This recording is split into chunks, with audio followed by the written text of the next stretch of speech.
পৃথিবীর সবচেয়ে বিপজ্জনক যুদ্ধের একটা গোপন সত্য আছে। অনেকে ভাবে ইরানের সবচেয়ে বড় অস্ত্র হলো পরমাণু বোমা, কিন্তু সত্যটা একেবারেই আলাদা। ইরানের সবচেয়ে ভয়ঙ্কর অস্ত্র হলো একটি ছোট্ট সমুদ্রপথ, স্ট্রেইট অফ হরমুজ।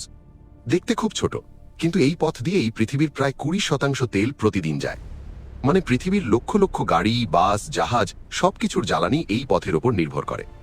এই পথের আশেপাশেই আছে পৃথিবীর সবচেয়ে বড় তেল উৎপাদনকারী দেশগুলো: কুয়েত, ইরাক, কাতার, ইউনাইটেড আরব এমিরেটস এবং সৌদি আরবিয়া। প্রতিদিন প্রায় 2 কোটি ব্যারেল তেল এই পথ দিয়ে যায়। মানে বছরে এখানে হয় $ট্রিলিয়ন ব্যবসা। কিন্তু একটা বড় সমস্যা আছে। এই সমুদ্রপথের সবচেয়ে সরু জায়গা মাত্র 40 কিলোমিটার, আর এই জায়গার উপর সবচেয়ে বেশি প্রভাব রয়েছে ইরানের।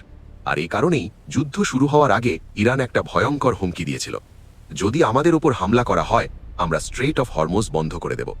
আর যদি এটা সত্যি বন্ধ হয়ে যায়, তাহলে পুরো পৃথিবীর অর্থনীতি কেঁপে উঠবে। পার্ট 2-তে দেখবেন আমেরিকা আর ইসরায়েলের পর কি করেছিল।